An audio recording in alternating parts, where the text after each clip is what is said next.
Um estudo em vermelho. Capítulo 6. Tobias Gregson mostra o que pôde fazer. No dia seguinte, os jornais estavam cheios daquilo que chamavam de um mistério de Bristol. Cada um deles fazia um longo relato do caso, e alguns acrescentavam comentários. Havia neles alguns detalhes que eu não conhecia. Em meu álbum de recortes ainda guardo vários deles, e também registros relativos ao caso. Aqui vai um resumo de alguns. O Daily Telegraph observava que, na história do crime, raramente se vira uma tragédia com características mais estranhas. O nome alemão da vítima, a aparente ausência de outros motivos e a sinistra inscrição na parede, tudo parecia indicar que o homicídio fora perpetrado por refugiados políticos e revolucionários.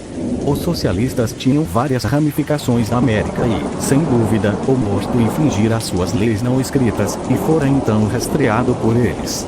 Após alusões superficiais ao Vengerist, a água tovana, aos carbonários, a Marquesa de Brinvilliers, a teoria de Darwin, aos princípios de Malthus e aos assassinatos da Radcliffe e Val, o artigo terminava admoestando o governo e defendendo uma vigilância mais severa dos estrangeiros na Inglaterra. O estandarte comentava o fato de que violências desse tipo costumavam ocorrer quando os liberais estavam no governo.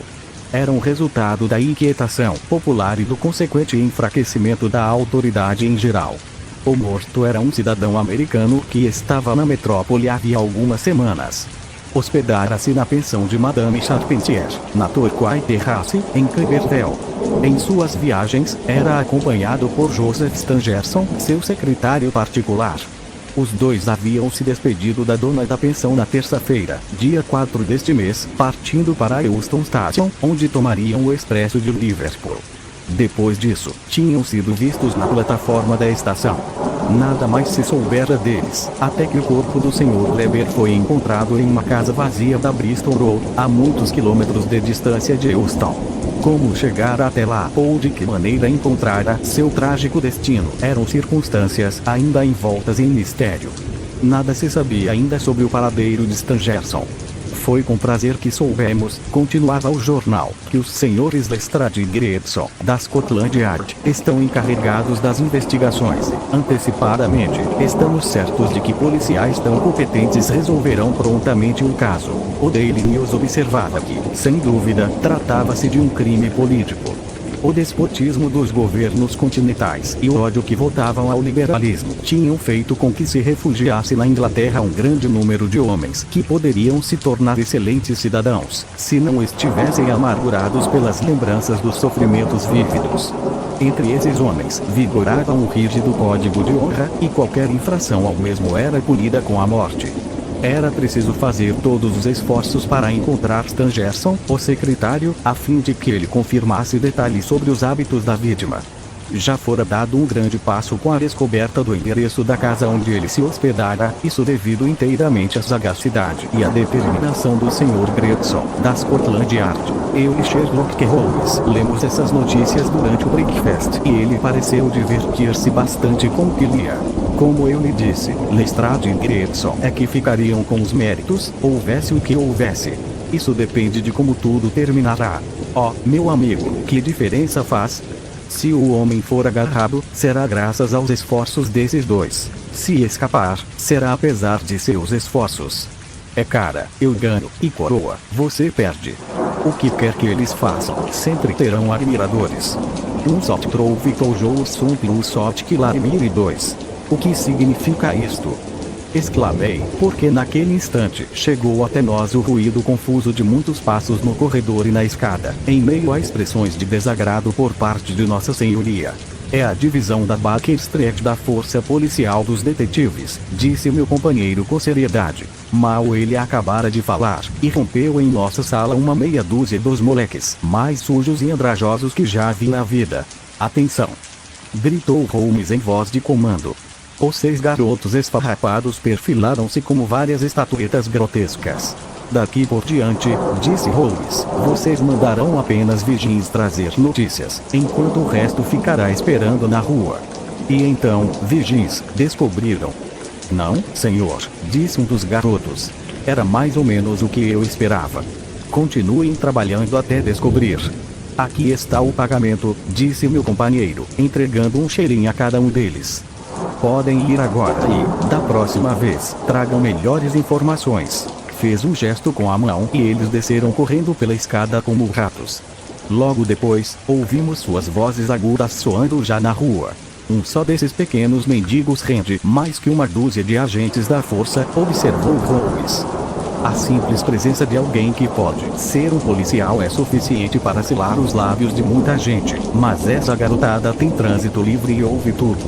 São de uma vivacidade incomum, falta-lhes apenas organização. Entregou-os para o caso da Bristol Road? Perguntei. Exatamente. Há um ponto que preciso verificar. É apenas questão de tempo, aliás. Olá. Finalmente vamos ter novidades. Lá vem Gregson descendo a rua, com a beatitude estampada na face. Vem direto para cá, tenho certeza. Isso mesmo, está parando Aí está ele. Houve um violento toque da sineta e, em questão de segundos, o detetive louro subia a escada, 3 degraus de cada vez, até irromper em nossa sala de estar. Meu caro amigo, exclamou, sacudindo a mão inerte de Holmes, dê-me os parabéns. Consegui tornar todo esse caso claro como o dia. Uma sombra de ansiedade pareceu cobrir o rosto expressivo de meu amigo. Quer dizer que já estão na pista certa? Perguntou ele.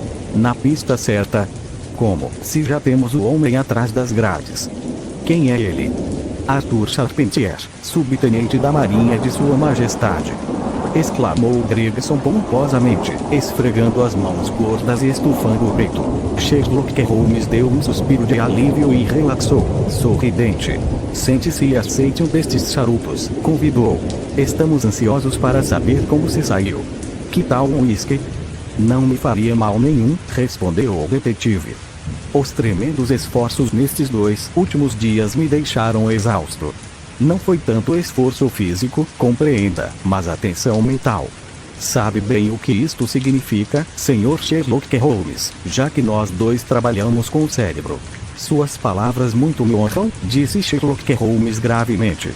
Agora, conte-nos como chegou a um resultado tão gratificante. O detetive acomodou-se na poltrona e, com ar complacente, passou a soltar baforadas de seu charuto. Então, de repente, deu uma palmada na coxa e desatou a rir. O mais engraçado nisso tudo, disse, é que o tolo do Lestrade, sempre se julgando tão esperto, seguiu a pista errada. Anda atrás do secretário Stangerson, que tem tanto a ver com o caso quanto o bebê por nascer. Certamente, a esta altura já deve tê-lo agarrado. A ideia o divertia tanto que ele começou a rir até ficar sufocado. E como conseguiu sua pista? Contarei tudo, mas, naturalmente, Dr. Watson, isso fica estritamente entre nós. A primeira dificuldade que enfrentamos foi descobrir os antecedentes desse americano. Outros teriam esperado que houvesse uma resposta a seus anúncios nos jornais ou que alguém se adiantasse, prestando informações voluntariamente. Mas, não é assim que Tobias Gregson costuma trabalhar. Lembra-se da cartola que estava ao lado do morto? Sem dúvida, respondeu Holmes. Fabricação de John Underwood Sons, da Camberville Road, 129. A euforia de Gregson murchou. Pensei que não tivesse percebido o detalhe, disse. O senhor esteve lá? Não. Ah!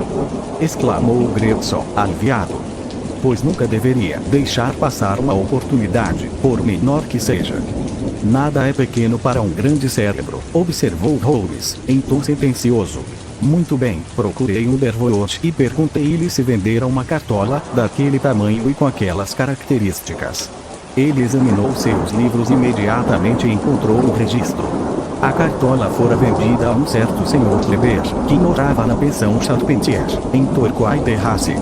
Foi assim que conseguiu o endereço dele. Esperto, muito esperto, murmurou Sherlock Holmes. Minha visita seguinte foi a Madame Charpentier, continuou o detetive. Encontrei-a muito pálida e ansiosa. Sua filha também estava na sala. Uma beleza de moça, acreditem. Tinha os olhos vermelhos e seus lábios tremiam quando falei com ela. Fiquei desconfiado ao reparar nesses detalhes. Deve saber muito bem o que sentimos, Sr. Sherlock Holmes, se farejamos a pista certa, uma espécie de comichão nos nervos. já soube da morte misteriosa de seu ex-hóspede, o Sr. Enoch J. Dreber, de Cleveland. Perguntei-lhe. A mãe assentiu, parecendo incapaz de pronunciar uma só palavra. A filha debulhou-se em lágrimas. Mais do que nunca, tive certeza de que as duas sabiam algo sobre o assunto. A que horas o Sr. Dreber saiu de sua casa para pegar o trem? Perguntei. Às 20 horas, ela respondeu, engolindo em seco para acalmar a agitação. Seu secretário, o Sr. Stangerson, disse que havia 2 trens, um às 21 e outro às 23 horas. Ele pretendia pegar o primeiro. E foi essa última vez que o viu. O rosto da mulher sofreu uma terrível transformação ao ouvir a pergunta. Ela ficou completamente lívida. Só depois de alguns segundos é que ela conseguiu balbuciar uma única palavra, foi, assim mesmo, em voz rouca e estranha. Houve um silêncio durante algum tempo, e então a filha começou a falar em voz clara e tranquila. De nada vale ficarmos com mentiras, mamãe, disse. Sejamos francas com este cavalheiro. Nós vimos o Sr. Dreber outra vez. Que Deus a perdoe! Exclamou Madame Charpentier, erguendo as mãos e deixando-se afundar em uma poltrona. Você acaba de matar seu irmão. Arthur iria preferir que falássemos a verdade, respondeu a jovem com firmeza. Será melhor contarem tudo o que sabem, falei. As meias verdades são piores do que nenhuma. Além disso, ignoram o que sabemos a respeito. Você será a única responsável por isto, Alice. Exclamou a mãe. Em seguida, virando-se para mim, disse: vou contar-lhe o que sei, senhor. Não pense que minha agitação por causa de meu filho signifique qualquer receio de que ele tenha tomado parte neste caso terrível. Sei que é completamente inocente. No entanto, tenho medo de que possa parecer implicado, aos seus olhos e aos olhos dos demais. Mas isso é absolutamente impossível. Seu caráter elevado, sua profissão e seus antecedentes jamais o permitiriam. No momento, o que de melhor tem a fazer é expor-me claramente os fatos, respondi. Se seu filho for inocente, o que me disser não irá piorar a situação. É melhor que nos deixe a sós, Alice, disse ela, e a filha retirou-se. Muito bem, senhor, continuou ela, não era minha intenção contar-lhe tudo isto, mas já que minha pobre filha tomou a iniciativa, não tenho outra saída. E, já que me decidi a falar, não omitirei nenhum detalhe. É a atitude mais sensata, respondi. O Sr. Dreber ficou quase 3 semanas hospedado aqui. Ele e seu secretário, o Sr. Stangerson, estiveram viajando pelo continente. Notei uma etiqueta de Copenhague em cada uma de suas malas, indicando que essa cidade fora sua última parada. O Sr. Stangerson era quieto e retraído, exatamente o oposto de seu patrão, lamento dizê-lo. Este tinha hábitos rudes e maneiras descorteses. Na própria noite de sua chegada, ficou ainda pior ao embriagar-se. Para ser franca, depois do meio-dia dificilmente se poderia dizer que estava sóbrio. Sua maneira de lidar com as criadas era desagradavelmente livre e íntima. O pior é que ele, em pouco tempo, passou a tratar minha filha da mesma forma, dirigindo-se algumas vezes a Alice de um modo que, por sorte, ela ainda é inocente demais para compreender. Uma ocasião, ele chegou ao cúmulo de agarrá-la e abraçá-la, um insulto que levou seu próprio secretário a reprová-lo pela conduta indigna. E por que motivo suportou tudo isto? Perguntei. Imagino que possa livrar-se de seus hóspedes quando bem entender. Madame Charpentier enrubesceu ao ouvir minha observação. Quem dera que eu o tivesse despedido no mesmo dia em que chegou, disse ela. Mas, cedi à tentação. Eles estavam pagando 1 libra de diária cada um, isto é, 14 libras por semana, e estamos na temporada fraca. Sou viúva e tenho muitas despesas com meu filho na marinha. Fiz o que achei melhor, porque não queria perder aquele dinheiro. Entretanto, a última façanha do Sr. Dreber passou dos limites e, por causa disso, pedi-lhe que fosse embora. Este foi o motivo de sua saída. E o que aconteceu depois? Senti o coração leve quando os vi indo embora. Justamente agora meu filho estava de folga, mas não lhe contei nada sobre o ocorrido, porque ele tem gênio violento e é louco pela irmã. Quando fechei a porta atrás daqueles dois, foi como se me tirassem um peso dos ombros. Mas em menos de 1 hora, tocaram a sineta e fiquei sabendo que o Sr. Dreber voltara. Estava muito agitado e era evidente que havia passado da conta na bebida. Entrou na sala onde eu estava com minha filha e fez um comentário confuso sobre ter perdido o trem. Virando-se para Alice, na minha presença, propôs-lhe que fugisse com ele. Você é maior e, legalmente, pode agir como bem entender, disse. Tenho dinheiro de sobra para gastar. Não ligue para sua velha e venha comigo agora mesmo. Terá uma vida de rainha. A pobre Alice ficou tão amedrontada que quis fugir, mas ele a agarrou pelo pulso e obrigou-a a caminhar até a porta. Gritei e, nessa hora, Arthur entrou na sala. Nem sei dizer o que aconteceu em seguida.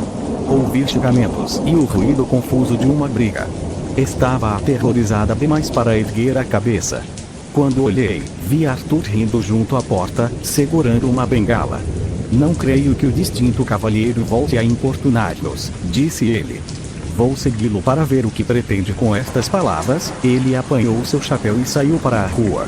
Na manhã seguinte, ficamos sabendo da morte misteriosa do Sr. Treber. Foram estas as declarações que ouvi de Madame Charpentier, entre muitas pausas e hesitações. Falava tão baixo às vezes que eu mal entendia as palavras. De qualquer modo, taquigrafei tudo o que me disse, a fim de evitar possibilidade de engano. Impressionante, disse Sherlock Holmes, com um bocejo. O que aconteceu em seguida? Quando Madame Charpentier terminou de falar, continuou o detetive, percebi que tudo girava em torno de uma só questão. Encarei-a fixamente, de um modo que sempre dá resultado com as mulheres, e perguntei a que horas seu filho voltara para casa. Não sei, ela respondeu. Como, não sabe? Ele tem a chave da porta da rua. Não o vi chegar. Então ele chegou depois que a senhora foi dormir? Sim. E quando foi isso? Fui para o quarto por volta das 23 horas. Quer dizer que seu filho ficou ausente pelo menos 2 horas? Sim. Talvez 4 ou 5 horas. Sim. O que ele fez durante todo esse tempo? Não sei, ela respondeu, empalidecendo tanto que até seus lábios perderam a cor. Evidentemente, depois disso eu não tinha mais nada a fazer ali. Descobri onde estava o tenente Charpentier. Convoquei 2 agentes para me acompanharem e efetuei a prisão. Quando toquei seu ombro, aconselhando-o a ir conosco sem reagir, ele replicou prontamente. Imagino que estejam me prendendo como suspeito pela morte daquele patife do Treber. Como não havíamos falado nada sobre isso, suas palavras aumentaram ainda mais minhas suspeitas. Sem dúvida, comentou Holmes. Ele ainda tinha consigo a pesada bengala que, segundo sua mãe, levava ao sair atrás de Treber. Praticamente, é como um porrete de carvalho. Muito bem, qual é a sua teoria? Minha teoria é que ele seguiu Treber até a Bristol Road. Chegando lá, os dois tornaram a discutir. Durante a briga, Treber deve ter recebido uma forte bengalada, talvez na boca do estômago, um golpe que o matou sem deixar marcas. Chovia tanto que não havia ninguém nos arredores, permitindo assim que Charpentier pudesse arrastar o corpo de sua vítima para a casa vazia. Quanto à vela, ao sangue, à inscrição na parede e à aliança, certamente foram artimanhas para despistar a polícia. Excelente! Exclamou Holmes, em tom encorajador. Francamente, está progredindo, Gregson. Você ainda será alguém. Sem querer me gabar, acho que me saí bem. Respondeu o detetive com orgulho. O tenente prestou um depoimento espontâneo, declarando que, após seguir Treber por algum tempo, este o percebeu e tomou então um cabriolé para livrar-se dele. Quando voltava para casa, encontrou um antigo colega de bordo, com quem fez uma longa caminhada. Ao lhe perguntarem onde morava esse antigo colega, ele não conseguiu dar uma resposta satisfatória. Creio que tudo se encaixa singularmente bem. O que me diverte é pensar que Lestrade anda atrás de uma pista falsa. Quase posso garantir que não conseguirá grande coisa. Ora, mas era só o que faltava. Aí está ele, em carne e osso. Era realmente Lestrade, que subira a escada enquanto conversávamos e agora entrava na sala. Entretanto, sua segurança, a desenvoltura dos trajes e da aparência haviam desaparecido. Agora, seu rosto tinha uma expressão perturbada, as roupas sujas e amarrotadas. Evidentemente, viera com a intenção de consultar Sherlock Holmes, mas ficara desconcertado ao encontrar seu colega ali. Parou no meio da sala, mexendo nervosamente no chapéu, sem saber o que fazer. Este é um dos casos mais extraordinários, disse por fim, e mais incompreensíveis que já vi. Oh, acha mesmo, Sr. Lestrade? Exclamou Gregson, triunfante. Imaginei que chegaria a essa conclusão. Conseguiu encontrar o secretário, o Sr. Joseph Stangerson? O secretário, Sr. Joseph Stangerson, disse Lestrade numa voz grave, foi assassinado no Hotel Alidair por volta das 6 horas desta manhã.